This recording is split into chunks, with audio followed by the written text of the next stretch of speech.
Capítulo 1. Esperanças.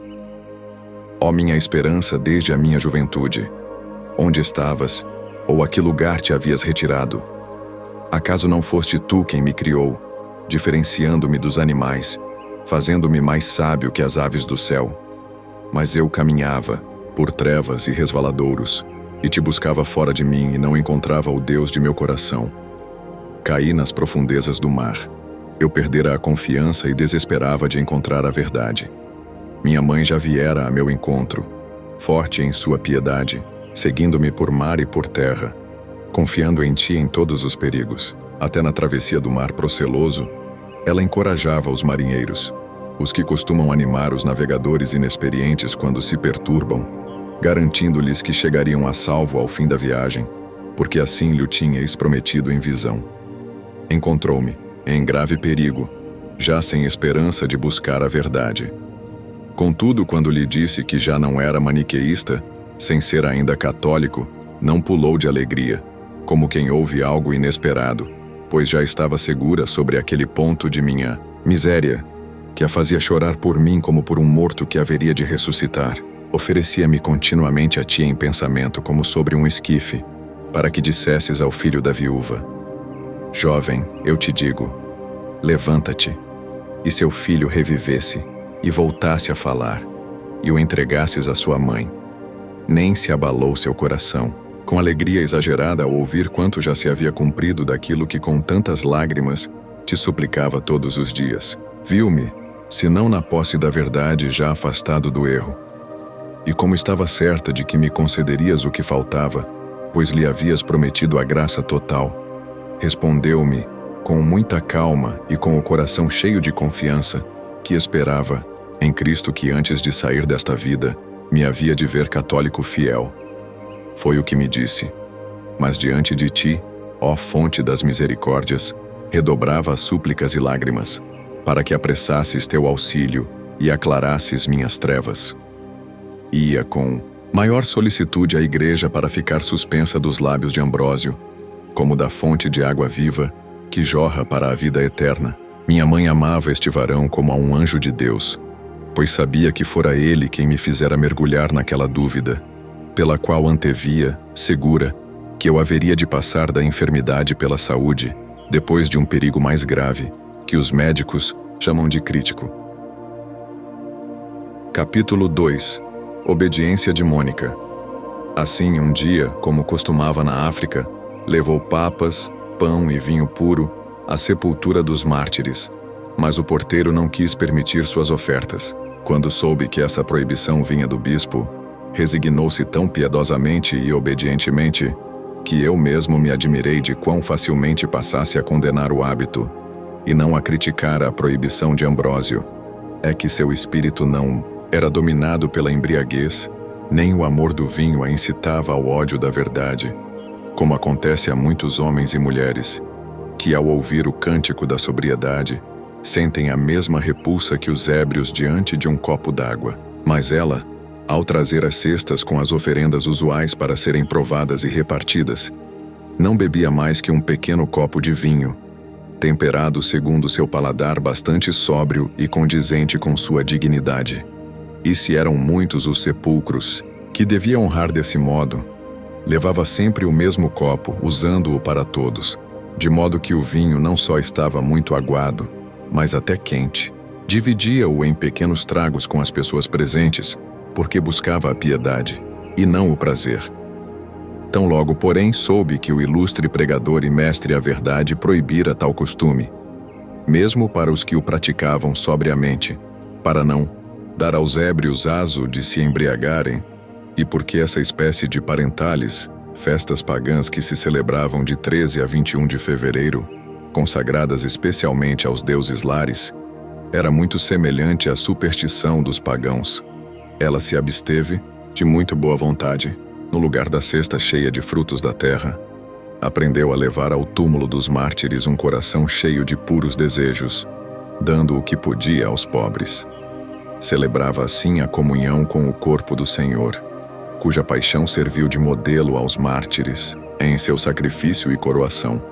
Mas parece-me, meu Senhor e meu Deus, e assim o crê meu coração em tua presença, que minha mãe não teria abdicado tão facilmente desse costume, que todavia era necessário cortar, se outro, quem não amasse tanto como a Ambrósio o tivesse proibido.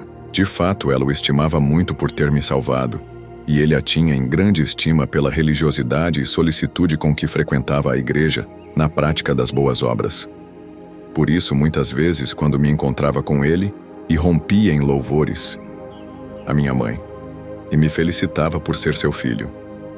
Ignorava o filho que ela tinha em mim, filho que duvidava de tudo, e julgava impossível achar o caminho da vida. Capítulo 3. Primeiras conquistas. Na oração, eu ainda não implorava o teu socorro, mas meu espírito achava-se ocupado em investigar e inquieto por discutir. Considerava ao próprio Ambrósio como homem feliz aos olhos do mundo, vendo-o tão honrado pelas mais altas autoridades. Somente seu celibato me parecia difícil, mas eu não podia aquilatar, por nunca as ter experimentado, as esperanças que o animavam, nem a luta que tinha de travar contra as tentações de sua alta posição. Nem conhecia os consolos na adversidade, nem os saborosos deleites do interior do seu coração quando ruminava teu alimento. Ele, por sua vez, desconhecia minha inquietação e o abismo em que estava para cair, porque não lhe podia perguntar como desejava, o que queria. Uma multidão de homens de negócios a quem ele acudia nas dificuldades impediam-me de o ouvir ou de lhe falar. No bem pouco tempo que lhe deixavam livre, dedicava-se a reparar as forças do corpo com o alimento necessário, ou as do espírito com a leitura. Quando lia, seus olhos percorriam as páginas e seu espírito penetrava-lhes o sentido, mas sua voz e sua língua repousavam. Muitas vezes, estando eu presente, pois ninguém estava proibido de entrar, nem era costume anunciar quem se apresentava, vi-o ler em silêncio e nunca de outra maneira. E ali ficava eu por muito tempo calado, pois quem se atreveria a molestar um homem tão atento? E por fim, me afastava. Conjeturava eu que, nos curtos momentos que encontrava para repousar, o espírito, livre do tumulto dos negócios alheios, não queria que o ocupassem com outra coisa.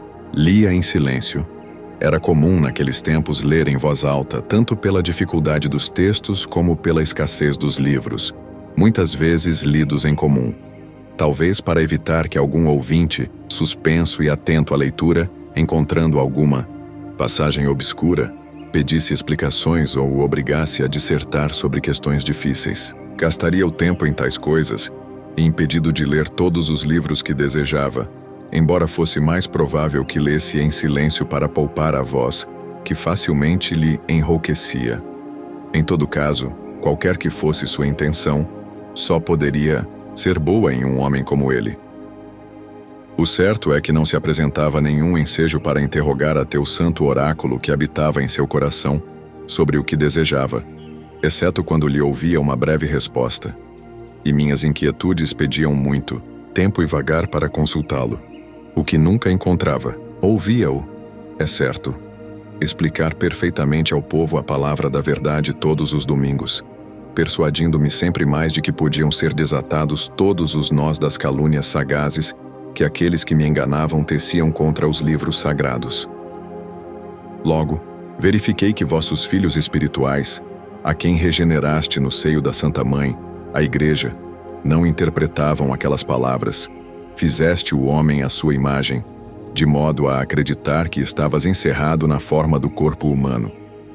E embora eu então não soubesse, nem sequer suspeitasse de longe o que fosse substância espiritual, alegrei-me com isso, envergonhando-me por ter ladrado durante tantos anos, não contra a fé católica, mas contra invenções de minha inteligência carnal.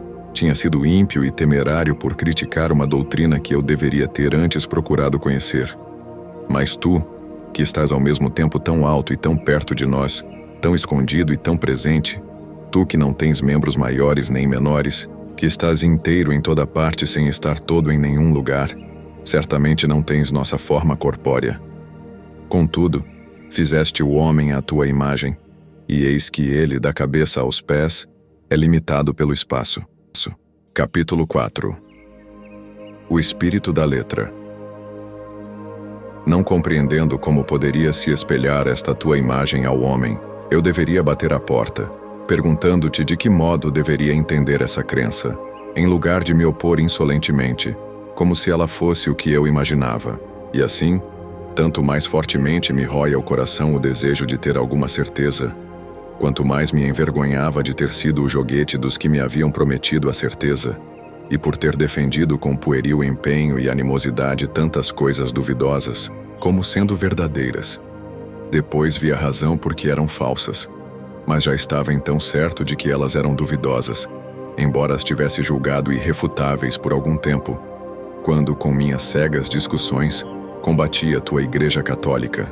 Embora então não a reconhecesse como mestra da verdade, pelo menos sabia que não ensinava aquilo de que eu a acusava. Daí minha confusão e a conversão que se operava em meu pensamento. Ó meu Deus, vendo que tua Igreja única, corpo de teu Filho único, na qual ainda menino me ensinaram o nome de Cristo, não gostava de bagatelas infantis. Regozijava-me que em sua doutrina sadia nada havia que te representasse. A ti, Criador de todas as coisas, circunscrito numa forma e num espaço que, embora amplo, seria contudo limitado.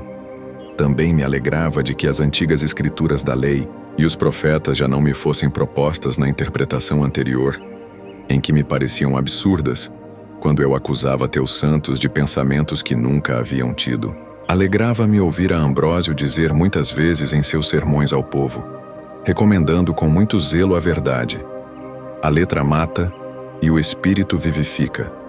E, levantando o véu místico, revelava-me o significado espiritual de passagens que, segundo a letra, pareciam ensinar um erro. Nada dizia que me chocasse, embora eu ainda ignorasse se ele dizia a verdade. Abstinha-se meu coração de aderir a qualquer doutrina, temendo cair em um precipício. Mas esta suspensão matava-me muito mais, porque queria estar tão certo das coisas que não via como estava de que 7 e 3 são 10. Eu não estava tão louco para pensar que a inteligência alcançaria tal evidência. Mas, assim como entendia isso, queria entender igualmente as outras verdades, quer fossem materiais, que não tinha presentes a meus sentidos, quer espirituais, nas quais não sabia pensar senão de modo material. É verdade que poderia sarar pela crença, e assim, purificado pela fé, o olhar de meu espírito pudesse dirigir-se de algum modo à tua verdade, sempre imutável e indefectível, mas como só ia acontecer a quem caiu nas mãos de um médico ruim e que depois receia as mãos de um bom, assim me sucedia quanto à saúde de minha alma que, não podendo sarar senão pela fé, recusava-se a sarar por temor de crer, novamente, em falsidades. Minha alma resistia às tuas mãos, ó meu Deus, que preparaste o remédio da fé e o derramaste sobre as enfermidades da terra, dando-lhe tanta autoridade e eficácia. Capítulo 5. Os mistérios da Bíblia. Desde esse tempo, recaía minha preferência na doutrina católica, porque ajuizava que nela houvesse mais modéstia, e não mentira, ao impor a crença no que não era demonstrado, quer porque, mesmo havendo provas, estas não fossem acessíveis a todos, quer porque não existissem. Diferente do que ocorria entre os maniqueus, que desprezavam a fé e prometiam com temerária arrogância a ciência, para depois nos obrigarem a acreditar em uma infinidade de fábulas completamente absurdas, impossíveis de demonstrar. Depois, com suavidade e misericórdia começaste, Senhor, a cuidar e a preparar aos poucos o meu coração, e foi aceitando tudo o que eu acreditava sem o ter visto, e a cuja realização não presenciara, tantos fatos da história dos povos, tantas notícias sobre lugares e cidades que não vira, tudo o que aceitava acreditando em amigos, em médicos e em outras pessoas que, se não as acreditássemos, não poderíamos dar um passo na vida, e, sobretudo, que fé inabalável eu tinha em ser filho de meus pais, coisa que não poderia saber sem prestar fé no que ouvia. Então me convenceste de que os dignos de censura não são os que acreditam em teus livros, cuja autoridade estabeleceste entre quase todos os povos, mas o que não creem neles. E eu não devia dar ouvidos ao que talvez me dissessem. Como sabes que esses livros foram dados aos homens pelo Espírito de Deus, único e verdadeiro? Ora, era precisamente isto o que eu devia crer, porque nenhuma objeção caluniosa ou agressiva, das que eu havia lido nos escritos contraditórios dos filósofos, nunca conseguiram arrancar-me a certeza de tua existência, embora ignorasse o que eras, e a certeza de que o governo das coisas humanas está em tuas mãos.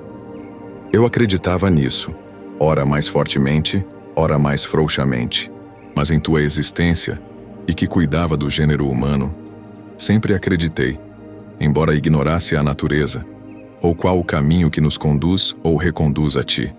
Por isso, persuadido de nossa impotência para achar a verdade só por meio da razão, e que para isso nos é necessária a autoridade das Sagradas Escrituras, comecei a crer que nunca terias conferido tão soberana autoridade a essas Escrituras em todo o mundo, se não quiséssemos que crêssemos e te buscássemos por elas. Sobre os mistérios em que costumava tropeçar, e que ouvira explicar muitas vezes de modo aceitável, eu os atribuía à sua profundidade, parecendo-me a autoridade das Escrituras, tanto mais venerável e digna da fé sacrossanta, quando de leitura fácil para todos. E ela reserva, porém, a uma percepção mais aguda a majestade de seu mistério. Pela clareza da linguagem e sua simplicidade do estilo, ela se abre a todos e, no entanto, estimula a reflexão dos que não são levianos de coração. Recebe a todos em seu vasto seio, mas não deixa ir a ti por caminhos estreitos, senão um pequeno número, muito mais, porém, do que seriam se ela não tivesse essa elevada autoridade e não atraísse as turbas do regaço de sua santa humildade. Pensava eu nessas coisas e me assistias, suspirava e me ouvias, vacilava e me governavas, seguia pela via larga do mundo e não me abandonavas. Capítulo 6. Alegria de bêbado. Eu aspirava às honras, às riquezas e ao matrimônio, e tu te rias de mim. E nesses desejos sofria grandes amarguras, e tu me eras tanto mais propício, quanto menos consentias que me fosse doçura o que não eras tu. Vê, Senhor, meu coração, tu que quiseste que recordasse estes fatos e os confessasse. Esta alma a quem livraste do visco tenaz da morte, une-se agora a ti. Como era infeliz! E tu fustigavas o mais dolorido da ferida, para que deixasse tudo e se convertesse a ti que estás acima de tudo. Sem ti nada existiria. Ferias minha alma para que voltasse para ti e fosse curada. Que miserável era eu então! E como agiste para que eu sentisse minha desgraça? Era o dia em que me preparava para declamar os louvores do imperador. Neles ia mentir muito e, mentindo, granjearia a aprovação dos que sabiam das mentiras. Preocupado, meu coração se consumia, com a febre de pensamentos impuros quando, ao passar por uma rua de Milão, vi um mendigo já bêbado, creio eu, mas bem-humorado e divertido. Suspirei então e falei aos amigos que me acompanhavam sobre as muitas dores que nos provocavam nossas loucuras. Com todos os esforços, quais eram os que então me afligiam, apenas arrastava a carga de minha infelicidade, cada vez mais pesada, aguilhoado por meus apetites, para conseguir somente uma alegria tranquila, na qual já nos havia precedido aquele mendigo, alegria que nunca talvez alcançássemos. O que ele havia conseguido com umas poucas moedas de esmola era exatamente o que eu aspirava com tão árduos caminhos e rodeios. A alegria de uma felicidade temporal. A alegria do mendigo não era certamente verdadeira, mas a que eu buscava com minhas ambições era ainda mais falsa. Ele pelo menos estava alegre e eu angustiado. Ele seguro e eu inquieto. Se alguém me perguntasse se preferia estar alegre ou triste, eu responderia, alegre. Mas se me perguntassem novamente se queria ser como aquele mendigo ou ser como eu era, sem dúvida escolheria a mim mesmo, embora cheio de cuidados e de temores. Mas isto eu faria por maldade ou com razão. Eu não devia preferir-me ao mendigo por ser mais culto, pois a ciência para mim não era fonte de felicidade, mas apenas um meio de agradar aos homens, e não instruí-los. Por isso, Senhor, quebravas meus ossos com a vara de tua disciplina. Longe de minha alma os que dizem, importa levar em conta a causa da alegria. O mendigo se alegrava com a embriaguez e tu com a glória. Que glória, Senhor, com a que não está em ti? Porque como aquela não era a verdadeira alegria, assim, aquela glória não era a verdadeira, antes perturbava mais ainda meu coração. O ébrio naquela mesma noite curaria sua embriaguez, enquanto eu já dormia com a minha, e me levantara com ela, e tornaria a dormir e a levantar com ela. E tu sabes quantos dias. Importa, é certo, conhecer os motivos da alegria de cada um. Eu o sei, e a alegria da esperança fiel dista infinitamente daquela vaidade. Mas então, havia entre nós outra diferença, pois certamente ele era o mais feliz. Não só porque transbordava de alegria, enquanto eu me consumia de cuidados, mas também porque ele comprara o vinho desejando a felicidade dos benfeitores, enquanto eu procurava com mentiras uma vã ostentação. Muitas coisas disse então sobre isso a meus amigos, e muitas vezes eu costumava examinar minha vida e achava-me infeliz. Isso me afligia e redobrava minha dor. Se me sorria alguma aventura, não acudia para apanhá-la porque escapava-me das mãos antes mesmo que a pudesse alcançar. Capítulo 7. Alípio. Os que convivíamos em boa amizade lamentávamos estas coisas, mas de modo especial e muito intimamente eu falava com Alípio e Nebrídio. Alípio, como eu, era do município de Tagaste, nascido de uma das melhores famílias da cidade. Era mais jovem do que eu, pois havia sido meu discípulo quando comecei a ensinar em nossa cidade, depois em Cartago. Ele me queria muito, por eu lhe parecer bom e douto, e eu o apreciava por sua grande inclinação à virtude, que já se manifestava em tenra idade. Contudo, o abismo dos costumes cartagineses, onde ferve o gosto dos espetáculos frívolos, engolfara-o na loucura dos jogos circenses. Alípio revolvia-se miseravelmente nesse abismo na época em que eu ensinava retórica na escola pública, mas ele não me tinha como mestre por causa de uma desavença que surgira entre mim e seu pai. Eu sabia que Alípio amava morbidamente o circo, e isso muito me angustiava, por me parecer que se iam se perder, se já não estivessem, magníficas esperanças. Mas não achava meios de alertá-lo e repreendê-lo, nem pela amizade, nem pelo magistério, pois julgava que tinha sobre mim a mesma opinião que seu pai. Mas não era assim. Pondo de parte a vontade paterna sobre isso, começou a me cumprimentar, comparecia à minha aula, ouvia-me um pouco e logo se retirava. Eu já me esquecera de alertá-lo para não desperdiçar seu talento tão precioso com aquele cego e apaixonado gosto por jogos fúteis. Mas tu, Senhor, que governas o que criaste, não te esqueceste de que Alípio deveria ser ministro de teus sacramentos entre teus filhos, e para que fosse atribuída claramente a ti a sua emenda, a realizaste por meu intermédio, mas sem que eu o soubesse. Um dia, estando sentado ao lugar de costume, diante de meus discípulos, veio Alípio, saudou-me, sentou-se, atento ao assunto de que eu tratava. Por acaso trazia eu nas mãos uma lição, para melhor expô-la e tornar mais clara e agradável sua explicação, pareceu-me oportuno fazer uma comparação com os jogos circenses, com mordaz sarcasmo aos escravos dessa loucura.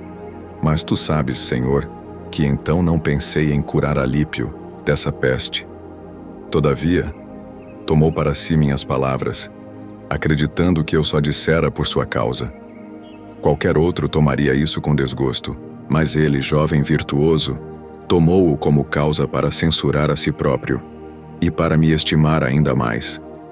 Já havias dito outrora, e escrito em teus livros, corrige o sábio, e ele te amará.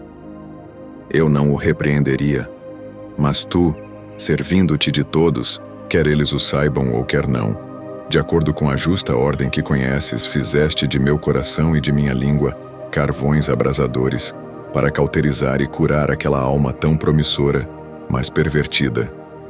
Senhor, cale teus louvores quem não percebe tuas misericórdias que eu te confesso do mais íntimo de meu ser. Depois de ouvidas minhas palavras, Alípio saiu daquele fosso profundo, onde gostosamente se enterrara, cegando-se com o torpe prazer, e sacudiu sua alma com corajosa temperança, afastando de si todas as imundícies dos jogos circenses, para onde nunca mais voltou.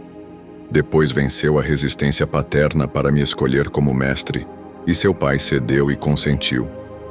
Voltando a ser meu discípulo, foi envolvido comigo na superstição dos maniqueus, apreciando neles aquela ostentação de continência que ele julgava legítima e sincera. Na verdade, porém, era um desvario sedutor, um laço onde caíam almas preciosas, ainda incapazes de avaliar a sublimidade da virtude, e por isso mesmo, vítimas fáceis da aparência que mascara uma virtude hipócrita e fingida. Capítulo 8. A atração do anfiteatro. Não querendo por nada deixar a carreira mundana tão decantada por seus pais, partira antes de mim para Roma, a fim de estudar direito. Lá se deixou arrebatar de modo incrível, e com incrível avidez pelos espetáculos de gladiadores. A princípio, detestava e aborrecia espetáculos semelhantes. Certa vez, encontrando-se com alguns amigos e condiscípulos que voltavam de um jantar apesar de resistir, foi arrastado por eles com amigável violência para o anfiteatro, onde naquele dia se celebravam jogos funestos e cruéis. Dizia-lhes Alípio: mesmo que arrasteis para lá meu corpo e o retenhais ali, podereis por acaso obrigar minha alma e meus olhos a contemplar tais espetáculos? Estarei ali como ausente, e assim triunfarei deles e de vós. Mas eles, não fazendo caso de tais palavras, levaram-no, talvez para verificar se poderia ou não cumprir a palavra. Quando chegaram, ocuparam os lugares que puderam, pois todo o anfiteatro já fervia nas paixões mais selvagens. Alípio, fechando a porta dos olhos, proibiu que sua alma se envolvesse em tal crueldade, e Oxalá também tivesse tapado os ouvidos, porque em um lance da luta, foi tão grande o clamor da multidão que, vencido pela curiosidade, e julgando-se preparado para desprezar e vencer a cena, fosse o que fosse, abriu os olhos. Foi logo ferido na alma mais profundamente do que a ferida física do gladiador a quem desejou contemplar e caiu. Sua queda foi mais miserável que a do gladiador, causa de tantos gritos. Estes, entrando-lhe pelos ouvidos, abriram-lhe os olhos, para ferir e abater sua alma, mais temerária do que forte, e tanto mais fraca por apoiar-se em si mesma, em lugar de se apoiar em ti. Logo que viu sangue, bebeu junto à crueldade, e não se afastou do espetáculo. Pelo contrário, prestou mais atenção. Assim, sem o saber, absorvia o furor popular e se deleitava naquela luta criminosa, inebriado de sangrento prazer. Já não era o mesmo que ali viera, era agora mais um da turba a qual se misturara, digno companheiro daqueles que para ali o arrastaram. Que mais direi? Contemplou o espetáculo, gritou, apaixonou-se e foi contaminado de louco ardor, que o estimulava a voltar, não só com os que o haviam levado, mas à sua frente, e arrastando a outros. Mas tu te dignaste, Senhor, livrá-lo deste estado com mão forte e misericordiosa, ensinando-o a não confiar em si, mas em ti. Embora isto acontecesse muito tempo depois. Capítulo 9. Alípio, ladrão a contragosto. Contudo, essa aventura gravara-se em sua memória como remédio para o futuro. O mesmo ocorreu com outro fato, quando ainda era estudante em Cartago e seguia meus cursos. Era meio-dia. Alípio estava repassando uma declamação, segundo o costume dos estudantes, quando foi preso como ladrão pelos guardas do foro. Sem dúvida, o permitiste, meu Deus, apenas para que esse jovem, tão grande no futuro, começasse já a aprender que, ao julgar outrem, ninguém deve condenar ninguém levianamente e com temerária credulidade. Alípio, pois, passeava diante do tribunal, sozinho, com as tábuas e o estilete, quando um jovem estudante, o verdadeiro ladrão, levando escondido um machado, sem que Alípio o percebesse, entrou pelas grades que rodeiam a Rua dos Banqueiros e se pôs a cortar o seu chumbo. Ao ruído dos golpes, os banqueiros que estavam embaixo alvoroçaram-se e chamaram gente para prender o ladrão, fosse quem fosse. Mas este, ouvindo o vozerio, fugiu depressa, abandonando o machado para não ser preso com ele. Ora, Alípio, que não o vira entrar, viu-o sair e fugir precipitadamente. Curioso, porém, para saber a causa, entrou no lugar. Encontrou o machado e se pôs admirado a examiná-lo. Bem nessa hora chegaram os guardas dos banqueiros e o surpreendem sozinho, empunhando o machado, a cujos golpes, alarmados, haviam acudido. Prendem-no, levam-no e gloriam-se diante dos inquilinos do foro por ter apanhado o ladrão em flagrante e já o iam entregar aos rigores da justiça. Mas a lição devia ficar por aqui, Senhor, porque imediatamente saíste em socorro de sua inocência, da qual eras única testemunha. Quando o conduziam à prisão ou ao suplício, veio-lhes ao encontro um arquiteto, encarregado superior da direção dos edifícios públicos. Os guardas alegraram-se com esse encontro, pois sempre que faltava alguma coisa no foro, o magistrado suspeitava deles. Agora ele saberia quem era o verdadeiro ladrão. Mas este senhor tinha visto várias vezes Alípio na casa de um senador, a quem visitava com frequência. Reconheceu-o, tomou-o pela mão, separou-o da turba e perguntou-lhe a causa de tamanha desgraça. Informado do que se passara, o arquiteto mandou à turba alvoroçada e enfurecida contra Alípio que o seguisse. Quando chegaram à casa do jovem autor do roubo, achava-se à porta um menino escravo, novo demais para recear comprometer seu amo, e que poderia revelar tudo, porque o seguira até o foro. Alípio, ao reconhecê-lo, apontou-o ao arquiteto. Este, mostrando-lhe o machado, lhe disse: "Sabe de quem é este machado?" Ao que o menino respondeu sem demora: "Nosso." Depois de interrogado, confessou o resto. Deste modo, o processo foi transferido para aquela casa, para a confusão da turba, que já imaginara tripudiar de Alípio. O futuro dispensador de tua palavra e juiz de tantas causas de tua igreja saiu dessa aventura com mais experiência e sabedoria. Capítulo 10. Os três amigos. Encontrei Alípio em Roma, onde se uniu a mim com um vínculo de amizade tão estreito, que foi comigo para Milão, tanto para evitar nosso afastamento, como para exercer o direito, embora mais para agradar aos pais, do que por vontade própria. Já por 3 vezes fora assessor, sempre com admirável lisura, e ficando ele mais admirado ainda de que juízes preferissem o dinheiro à inocência. Ficou provada a integridade do seu caráter, não só contra os atrativos da cobiça, mas também contra o aguilhão do medo. Em Roma era assessor do tesoureiro das finanças da Itália. Havia nesse tempo um senador poderosíssimo, a quem estavam sujeitos muitos clientes, uns por benefícios, outros por terror. Segundo o costume dos poderosos, este senador tentou fazer não sei o que era proibido pelas leis, e Alípio se lhe opôs. À tentativa de corrompê-lo, Alípio reconheceu com um riso. Zombou das ameaças que aquele lhe dirigiu, causando admiração geral pela rara qualidade de sua alma, que não desejava a amizade e nem temia a inimizade de homem tão poderoso, conhecido por seus inúmeros meios de prestar favores ou de prejudicar, até o próprio juiz, de quem Alípio era assessor, embora se opusesse também, não o fazia abertamente, responsabilizando a Alípio, que, dizia ele, não lhe permitia fazer o que desejava, porque se acedesse, e era verdade, demitir-se-ia imediatamente. Alípio quase se deixara seduzir pelo amor às letras, mandando copiar códigos, segundo a tarifa paga aos trabalhos para o Estado.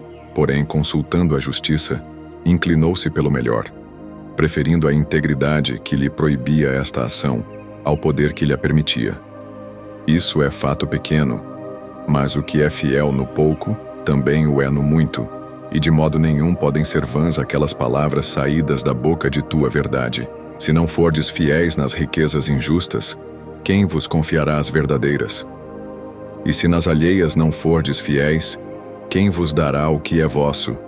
Assim era, então, este amigo, tão intimamente unido a mim, e que comigo buscava o tipo de vida que deveríamos seguir. Também Nebrídio deixou sua pátria vizinha de Cartago e a própria Cartago, onde gozava de boa fama. Abandonou as magníficas propriedades do pai, a casa e até a própria mãe, que não o quis seguir. Veio para Milão apenas para viver comigo, na busca apaixonada da verdade e da sabedoria. Assim como eu, ele suspirava, partilhando minha perplexidade, mostrando-se investigador ardoroso da vida feliz e indagador acérrimo das questões mais difíceis. Eram 3 bocas famintas que comunicavam mutuamente a própria fome, esperando que lhes desses comida no tempo oportuno. Na amargura, que graças à tua misericórdia, sempre seguia nossas ações mundanas, se desejávamos entender a causa dos sofrimentos, encontrávamos trevas. Afastávamos gemendo e dizendo: até quando durará este sofrimento? E isto repetíamos, com frequência, mas não abandonávamos nosso modo de vida, porque não víamos nenhuma certeza a que nos pudéssemos abraçar, se o abandonássemos. Capítulo 11. Entre Deus e o mundo. Era com admiração que me recordava diligentemente do longo tempo decorrido desde meus 19 anos, quando comecei a arder no desejo da sabedoria, propondo-me, quando a achasse, abandonar todas as vãs esperanças e enganosas loucuras das paixões. Chegado, porém, aos 30 anos, ainda continuava preso ao mesmo lodaçal, ávido de gozar dos bens presentes que me fugiam e me dissipavam. Entretanto, dizia: amanhã hei de encontrá-la. A verdade aparecerá clara, e a abraçarei. Fausto virá e dará todas as explicações. Ó grandes varões da academia! É verdade que não podemos compreender nenhuma coisa com certeza para a conduta de nossa vida, mas não. Procuremos com mais diligência, sem desesperarmos. Já não me parecem absurdas nas Escrituras as coisas que antes me pareciam tais. Posso compreendê-las de modo diferente, mais razoável. Fixarei, pois, os pés naquele degrau em que me colocaram meus pais quando criança, até que encontres a verdade em sua evidência. Mas onde e quando buscá-la? Ambrósio não tem tempo livre para me ouvir, e a mim falta tempo para ler. E além do mais, onde encontrar os livros? E onde ou quando poderei comprá-los? A quem hei de pedi-los? Repartamos o tempo, reservemos algumas horas para a salvação da alma. Nasceu uma grande esperança. A fé católica não ensina o que eu pensava, e eu a criticava levianamente. Seus doutores têm como crime limitar Deus à figura humana, e eu ainda hesito em bater para que nos sejam reveladas as outras verdades. As horas da manhã eu dedico aos alunos. Mas que faço das outras? Por que não as consagro a essa busca? Mas, quando então, visitar os amigos poderosos, de cujos favores necessito? Quando preparar as lições que os alunos me pagam? Quando reparar as forças do espírito, descansando em algo aprazível? Perca-se tudo. Deixemos essas coisas vãs e fúteis.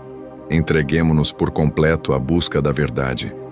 A vida é miserável, e a hora da morte, incerta. Se esta me surpreender de repente, em que estado sairei do mundo? E onde aprenderei o que deixei de aprender aqui? Não serei antes castigado por essa negligência? Mas, e se a própria morte cortar e for o fim a todo cuidado e sentimento? Também seria conveniente investigar este ponto. Mas afastemos tais pensamentos. Não é por acaso nem é em vão que se difunde por todo o mundo a fé cristã, com grande prestígio. Deus jamais teria criado tantas e tais coisas por nós, se com a morte do corpo terminasse também a vida da alma. Por que hesitar, pois, em abandonar as esperanças do mundo para me consagrar à busca de Deus e da bem-aventurança? Mas espere um pouco. Os bens mundanos também têm seus deleites, que não são pequenos. Não devo deixá-los sem pensar. Seria feio ter de voltar a eles. Eis-me prestes a conseguir um cargo de honra. Que mais posso desejar? Tenho uma multidão de amigos poderosos. Sem me apressar muito, poderia obter, no mínimo, uma presidência. Poderia então casar-me com uma mulher de alguma fortuna, para que meus gastos não fossem muito pesados. Aqui estariam os limites de meus desejos.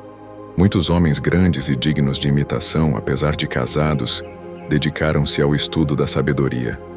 Enquanto assim pensava, e os ventos cambiantes impeliam meu coração de um lado para outro, o tempo passava, e eu retardava minha conversão ao Senhor. Adiava de dia para dia o viver em ti, morrendo todavia todos os dias em mim mesmo. Amando a vida feliz, temia buscá-la em sua morada. Procurava-a fugindo dela. Pensava que seria muito desgraçado se me visse privado das carícias da mulher. Não pensava ainda no remédio de tua misericórdia, que cura esta enfermidade, porque nunca o havia experimentado. Julgava que a continência fosse obra de nossa própria força, que eu pensava não ter. Eu era bastante nécio para ignorar que ninguém, como está escrito, é casto sem que tu lhes dê a força. Essa força certamente me daria se eu ferisse teus ouvidos com os gemidos de minha alma, e com fé firme lançasse em ti meus cuidados. Capítulo 12. Casar ou não? Opunha-se Alípio a que me casasse, repetindo-me que, se o fizesse, não poderíamos dedicar-nos juntos com segura tranquilidade ao amor da sabedoria, como há muito desejávamos. Alípio, nessa matéria, era castíssimo de causar admiração, porque ao entrar na juventude, experimentara o prazer carnal, mas não se prendera a ele. Antes, arrependeu-se muito e o desprezou, vivendo depois em perfeita continência. Eu argumentava com os exemplos dos que, embora casados, haviam se dedicado ao estudo da sabedoria, servindo a Deus e guardando fidelidade e amor aos amigos. Contudo, eu estava longe dessa grandeza de alma, prisioneiro da morbidade da carne, arrastava com prazer mortal minha cadeia, temendo que ela se rompesse, e, rejeitando as palavras que bem me aconselhavam, como o ferido repele a mão que lhe desfaz as ataduras. Além do mais, a serpente falava, por minha boca a Alípio, e pela língua lhe tecia doces laços em seu caminho, para que seus pés honestos e livres se enredassem. Ele admirava-se de que eu, a quem tanto estimava, estivesse tão preso ao visco do prazer a ponto de afirmar, sempre que tratávamos desse assunto, que me era impossível levar vida casta. Para esgrimir contra sua admiração, dizia-lhe que havia grande diferença entre sua rápida e furtiva experiência do prazer, de que mal se lembrava e que, por isso, podia desprezar facilmente, e as delícias de uma ligação verdadeira, a qual se juntasse o honesto nome de matrimônio, já não causaria admiração se eu não pudesse desprezar aquela vida. Com isso, Alípio também começou a desejar o matrimônio, não certamente vencido pelo apetite do prazer, mas pela curiosidade. Desejava saber, dizia ele, o que era aquele bem, sem o qual minha vida, que ele tanto apreciava, não me parecia vida, mas tormento. De fato, livre dessa prisão, sua alma pasmava de tal servidão e do espanto passava ao desejo de experimentá-la. Depois talvez caísse naquela mesma servidão que o espantava, pois queria fazer um pacto com a morte, e quem ama o perigo, nele cairá. Certamente que nem ele nem eu tínhamos grande interesse no que há de bonito e honesto no matrimônio, como a direção da família e a educação dos filhos, mas o que me mantinha preso e com fortes tormentos era o hábito de saciar minha insaciável concupiscência, e a ele era a admiração que o arrastava para o mesmo cativeiro. Assim éramos, Senhor, até que tu, ó Altíssimo, que não desamparas, nosso lodo compassivo por caminhos maravilhosos e ocultos, viestes em socorro destes infelizes. Capítulo 13. O pedido de casamento. Instavam solicitamente comigo para que me casasse. Já havia feito o pedido, já havia recebido uma promessa, ajudado sobretudo por minha mãe, que nutria a esperança de que eu, uma vez casado, seria regenerado nas águas salutares do batismo. Minha mãe alegrava-se por me ver, cada dia mais apto para recebê-lo, vendo que, na minha fé, se realizavam seus votos e tuas promessas. Contudo, nada revelaste à minha mãe que, a meu pedido e por seu desejo, te suplicava com forte clamor, de coração, todos os dias que lhe desse alguma visão sobre meu futuro matrimônio. Vi, assim, algumas coisas vãs e fantásticas que o espírito humano engendra quando preocupado. Ela me relatava, sem a confiança que costumava dar às visões que lhe enviavas, mas com desprezo. Dizia que distinguia por um vago discernimento que não podia explicar com palavras a diferença que havia entre tuas revelações e os sonhos de sua alma. Contudo, insistia no matrimônio e pediu-se a mão de uma jovem a que ainda faltavam 2 anos para ser núbio, no Império Romano à idade de 12 anos. Mas como ela agradava, era preciso esperar. Capítulo 14. Um projeto desfeito. Éramos muitos os amigos que aborreciam as mazelas da agitação da vida humana. Em nossas conversas, havíamos debatido e quase resolvido nos retirar da multidão para viver sossegadamente. Nosso projeto organizava a vida de tal sorte que tudo o que tivéssemos seria comunitário, formando de todos os patrimônios um patrimônio único. Graças à nossa amizade sincera, não haveria mais a fortuna deste ou daquele, mas uma só fortuna comum. Seríamos cerca de 10 homens os que desejávamos formar essa sociedade. Alguns de nós, muito ricos, como Romaniano, meu conterrâneo, cujos sérios cuidados de negócios o tinham trazido à corte imperial. Era muito amigo meu desde menino, e um dos que mais instavam nesse projeto, tendo sua opinião um grande peso, pois sua riqueza era bem superior à dos outros. Fora combinado que todos os anos 2 de nós, como magistrados, administrariam todo o necessário, ficando os outros em paz. Mas quando se começou a discutir se as mulheres consentiriam nesse acordo, alguns dentre nós eram casados e outros pensavam em casar, todo o plano, tão bem construído, se desvaneceu entre nossas mãos, fez-se em pedaços e teve de ser abandonado. Novamente, aos suspiros e gemidos, voltamos a caminhar pelos largos e batidos caminhos do século, porque em nosso coração havia 1000 pensamentos, mas teu conselho permanece eternamente. Na tua sabedoria, te rias de nossos projetos e preparavas o cumprimento dos teus, a fim de dar-nos alimento no tempo oportuno, abrindo tuas mãos e enchendo-nos de bênçãos. Capítulo 15. A separação da amante. Entretanto, multiplicavam-se meus pecados, quando arrancaram do meu lado por ser impedimento ao meu matrimônio, aquela com quem partilhava o leito. Meu coração, ao qual ela estava unida, ficou ferido e sangrando. Ela, por sua vez, voltando para a África, fez-te voto, Senhor, de jamais conhecer outro homem, deixando comigo o filho natural que dela tivera. Mas eu, desgraçado, fui incapaz de imitar aquela mulher. Estava impaciente pelo prazo de 2 anos que deveria transcorrer até receber por esposa aquela que pedira em casamento. E porque eu não era amante do matrimônio, mas escravo da sensualidade, procurei, pois, outra mulher, não como esposa, mas para alimentar e manter íntegra ou agravada a doença da minha alma, sob a tutela do meu hábito, até que contraísse matrimônio. Mas nem por isso sarava a chaga causada pela separação da primeira mulher. Mas depois de ardor e sofrimento agudíssimos, começava a se corromper, doendo tanto mais desesperadamente quanto mais fria se tornava. Capítulo 16. A aproximação de Deus. Louvor e glória a ti, ó fonte das misericórdias. Eu me tornava cada vez mais miserável, e tu te aproximavas cada vez mais de mim. Já estava junto de mim tua destra, para me arrancar do lodo dos meus vícios e purificar-me, e eu não o sabia. Mas nada havia que me fizesse sair do profundo abismo dos prazeres carnais, a não ser o medo da morte e de teu juízo futuro, que jamais saiu do meu peito, através das várias doutrinas que segui. Discutia com meus amigos Alípio e Nebrídio sobre o bem e o mal finais. Facilmente meu juízo teria dado a palma a Epicuro, se eu não acreditasse na imortalidade da alma e no julgamento de nossos atos, coisas em que Epicuro nunca acreditou. E eu perguntava: se fôssemos imortais e vivêssemos em perpétuo gozo sensorial sem temor algum de perdê-lo, não seríamos felizes? Que mais poderíamos desejar? Ignorava eu que isso era fruto de uma grande miséria.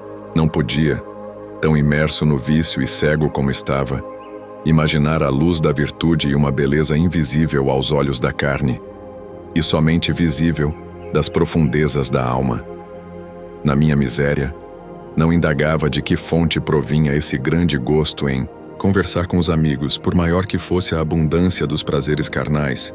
Segundo a ideia que eu tinha então, eu amava a meus amigos desinteressadamente, e também sentia que eles me amavam com o mesmo desinteresse. Ó caminhos tortuosos! Ai da alma temerária que, afastando-se de ti, esperava achar algo melhor. Dá voltas e mais voltas, para todos os lados, mas tudo lhe é duro, porque só tu és seu descanso. Mas eis que estás presente e nos livras de nossos miseráveis erros, e nos pões em teu caminho, e nos consolas dizendo: correi, que eu vos levarei e conduzirei ao termo, e aí serei vosso sustento. Tento.